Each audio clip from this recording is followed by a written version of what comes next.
Всех приветствую, дорогие друзья, на канале Пайкамейкер. С вами, как всегда, я, Михаил. Продолжаем нашу рубрику в новой ветви истории персонажа, а именно персонажи из игры Mafia Divinity Edition или Mafia Lost Heaven. Сегодня я расскажу про Поле Ломбардо.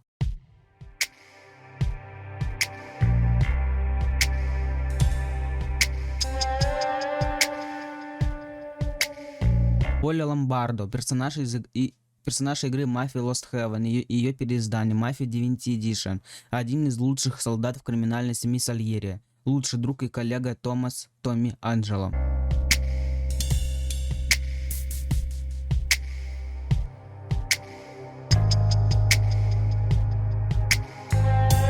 Вырос и воспитывался на улицах Лост-Хевена. Уже с молодости Поле был замешан в криминальной деятельности, в частности, занимался угоном машин. Из-за этого ему дважды пришлось отсидеть срок в тюрьме. Однако Поле так никогда и не сдал. Однажды он разговаривал с Винченцо у бара Сальери и постепенно начал с ними работать. На момент 1930 года Ломбардо уже около 10 лет состоял в семье Сальери.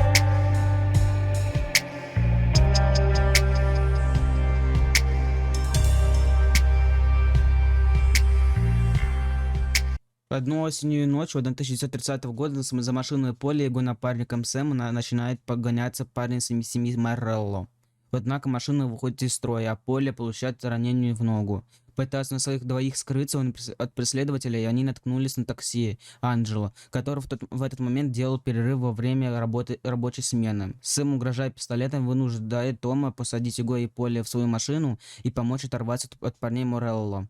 Неплохие навыки вождения Тома позволило им это сделать. Однако из-за содействия семьи Сальери Морелло вычисляет таксиста и отправляет своих ребят к нему, дабы преподать ему урок. Том в итоге получает увечья и лишается машины такси, однако ему удается забежать и скрыться в баре Сальери, куда он днем ранее отвозил Поле и Сэма. Из-за боязни последующих расправы и непреодолимого желания отомстить за испорченного такси, Тому приходится примыкнуть к главному сопернику Морелло, Энни Сальери. Именно Поле помогает освоиться новичку и выполнить его первое задание. Через пару недель во время сбора дани с общественных заведений Том спасает Поле, которого ранили в живот, и Сэма, которого вражеские гангстеры мотель захватили в плен и серьезно избили, пытаясь выбить из него информацию. После нескольких выполненных вместе заданий Том и Поле становятся лучшими друзьями, практически всегда работают в команде и часто проводят свободное время вместе. Через 2 года Поле и Том разбираются с хулиганами, которые беспредельничали на территории Сальери и пытаются изнасиловать дочь бармена Луиджи. Никто иной, как Поле, убивает сына городского советника Билли, что в 1933 году повлекло целый ряд неблагоприятных последствий для всего клана Сальери. После всех этих заданий Поле и Том начинают пустую разжигать свою жизнь, пьют, посещают публичные дома. Так продолжается несколько месяцев, пока с канцелярией Сальери Фрэнк не вправляет мозги Тому. Приглашаю вас посетить Бусти. Вы увидите закадровые смешные нелепые моменты и узнаете о планах канала. В 1933 году семья Сальери проворачивает пару дел, связанных с покупкой виски во время сухого закона. Первое дело с треском проваливается, а Сэм получает серьезные ранения. Поле и Тома спасают его после этого дела. Семье Сальери предстоит нелегкие времена. Дону вместе с гангстерами приходится избавляться от преследований прокурора и полиции, которыми руководили советник отец убитого руками Поле хулигана вместе с Морелло. Пока Том разбирается с предателями и уничтожает улики, Поле и Сэм избавляются от свидетелей. Затем Поле находит нелегального торговца алкоголем, который ввозит домашние виски из Кентукки. Однако на том деле Уильям Гейтса, который представили в Биллу, погибает. Однако груз виски все-таки попадает к гангстерам. Чуть позже Сальери выясняет, что груз виски принадлежит Морелло, а Билл оказался самозванцем и простым воришкой, которому украл этот ценный товар и хотел по-быстрому продать его Сальери.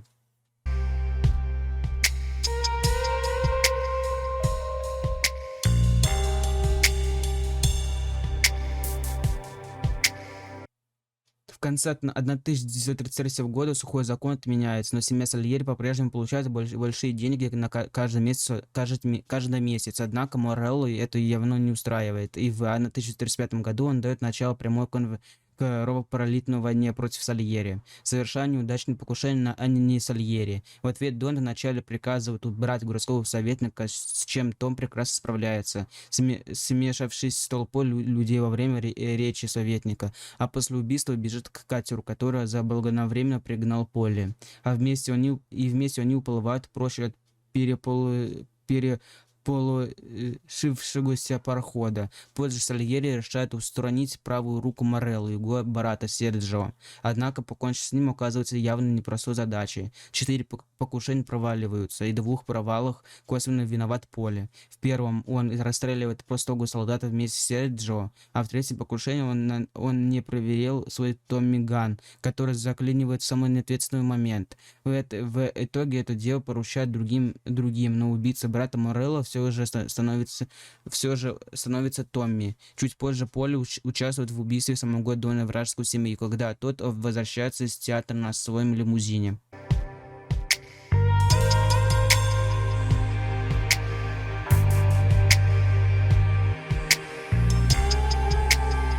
В 1938 году Полли неожиданно начинает подозревать Дона в неверности к ним, а именно в недоплате гангстерам. От Дона колоссальной части зарплаты, когда Сальери дает ему вместе с Томом и Сэмом приказ украсить Спарта груз сигарами, то Полли перед этим делом предлагает Тому и Сэму в тайне от Дона ограбить один банк в городе, чтобы быть независимым от Дона и открыть свое легальное дело. Но Сэм и Том наотрез отказываются от той затеи. Сэму честь мафиозной семьи дороже всего, а Том считает это дело слишком опасным, так как боится за Сару и свою дочь.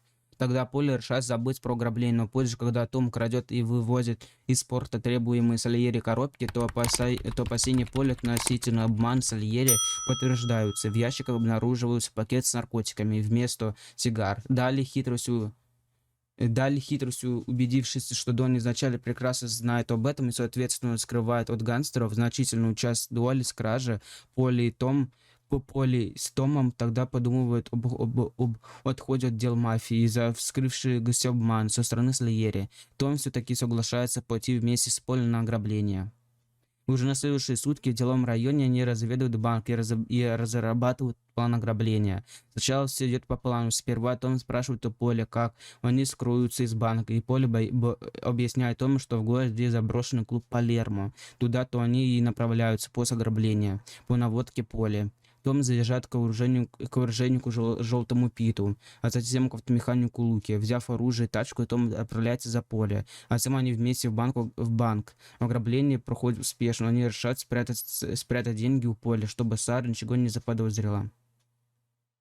На следующий день Том приходит к Полли, чтобы поделить деньги и обсудить их дальнейшее вложение, но к своему ужасу он обнаруживает Полли убитым в своей квартире. Денег нигде нет. Вскоре в квартиру по телефону звонит Сэм, сообщив, что Сальери все знает об ограблении банка, поэтому Полли убит, а следующим должен быть убит и Том. Том просит у Сэм помощи, и тот соглашается, но как позже выясняется, Сэм лишь заманил Тома в ловушку, но в итоге Сэм сам погибает от рук Тома. Незадолго до его смерти из их разговора становится ясно, что именно Сэм был орудием убийства Полли. Сэм ради чести семьи был без перереканий согласился выполнить приказ Дона и устранить своих напарников, которые нарушили омерту. По предсмертным словам Сэма, Полли ни на мгновение не сомневался, что Томми отомстит за его смерть.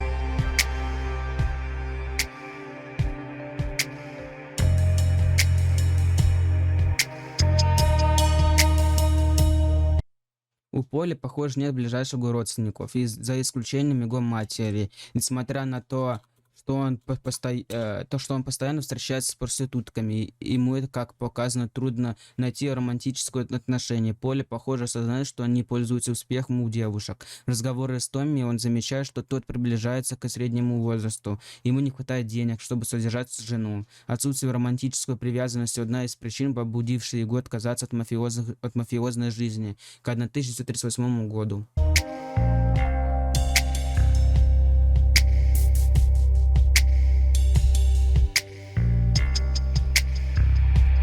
Поле импульсивен, непредсказуем, агрессивный и несколько жесток. Также он бесцеремонен к окружающим, что не раз подтверждается по сюжету игры. Но несмотря на свою вспыльчивость и агрессивность, очень дорожит людьми, которых считает своими друзьями. Помимо этого, Поле часто разрабатывает планы различных дел мафии, которые зачастую оказываются успешным за то, что его можно называть мозговым центром. В Definite Edition Ломбардо еще больше раскрывает как любитель поку- покутить. В какой-то момент изрядно опьяневший Поле говорит о том, что ему трудно забыть все те вещи, которые он делает по приказу Дона. Это ясно дает понять, что причина алкоголизма, Поле желание забыться.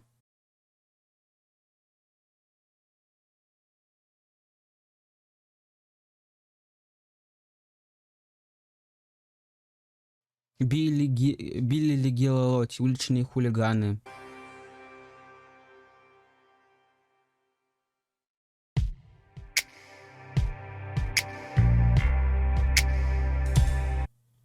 По словам Поля, в чисто для разрядки ему почти 40 лет. Также, по словам Поля, в чисто для разрядки он надеется открыть пиццерию, если ему удастся наладить отношения. Его коллеги, такие как Сэм Трампи и Дон Сальери, считают Поля недалеким, однако Поля не раз демонстрирует, что он очень умен и рассчитлив под своим грубым и жизнерадостным фасадом. Поле способен разработать сложный план ограбления банка, подобрав который они с Томми в конечном итоге успешно выполняют. Ранее в этой истории в главе «Сделка века» Поле также удается успешно заключить выгодную бутылерскую сделку с влиятельным дилером виски Кентукки по имени Уильям Гейтс, чтобы заманить убитую канадскую связь семьи Сальери с производством виски, что впечатляет даже Дона Сальери. Как ни странно, фамилию Поля никто не упоминает в оригинальной игре, как и у большинства персонажей, такие как Луиджи, Сара и Сэм. В переиздании Mafia Divinity Edition стала известна его фамилия Ломбардо, распространенная фамилия итальянского происхождения.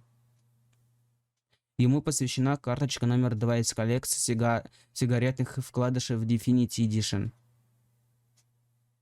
И, вероятно, настоящее имя Поля Паоло. Наверняка, как и Сэм, взял себе короткое имя в американском стиле, что делают многие мигранты из Италии. Например, Тони вместо Антонио. Поле очень похож на актера Джо Пеши, и, скорее всего, он прототип является Томми Де Вито и Ники Сантаро, которых играет Джо Пеши в «Славяных парнях» и «Казино», соответственно. В Definite Edition внешность Поля стала ближе к актеру Майкла Империоли, известному по роли Кристофера Криси Мулити Санти в криминально-драматической телесериале канала НВО «Клан Сопрано». В бета-версии расстрелянного тела Поля было обнаружено в своей кровати, которая была залита кровью от контрольного выстрела в голову, а сам он был одет в обычный костюм серого цвета. В игре же Поля найден лежащим на полу в коридоре с многочисленными огнестрельными ранениями в спину. Несмотря на то, что Поле лежит на полу, лужа крови осталась на кровати, а на ковре под Поле крови не видно, и одет он не в серый костюм, а в белую рубашку. Исходя из диалога Томми Анджело с Сару в главе Сара, Поле был беспризорником. Поле вырос на улице, и это плохо на нем отразилось. Может быть, поэтому с чужаками он ведет себя странно. Он очень благодарен Дону Сальери. Кто знает, что было бы, если бы Дон не взял бы его под крыло. В переиздании Mafia Divinity Edition Поле носит галстук с четвертным узлом. Известен небольшой баг, связанный с Поле. Если во время прохождения миссии непыльной работы загородить Поле дорогу при выходе из бара Помпиньо, то он ляжет на землю, сетуя на свои новые скрипучие ботинки. Сетование на ботинках является вариантом игры, а баг здесь лечь на землю. Личное оружие Поля — Colt Different Specials, а когда он выходит на дело, почти всегда использует Colt М1911, реже Smith Wesson Magnum 27. Возможно, Поле принимал участие в Первой мировой войне. Там он, скорее всего, и познакомился с Желтым Питом. Во всех миссиях, где появляется, носит один и тот же костюм. Он обладает необычной походкой, часто держит левую руку в кармане, и наверняка у него в кармане его личный пистолет Colt Definish Specials. Поле всегда напряженный, предельно внимательный, так как руки в карманах держат скрытые и критичные люди, которые всегда и везде стремятся к лидерству.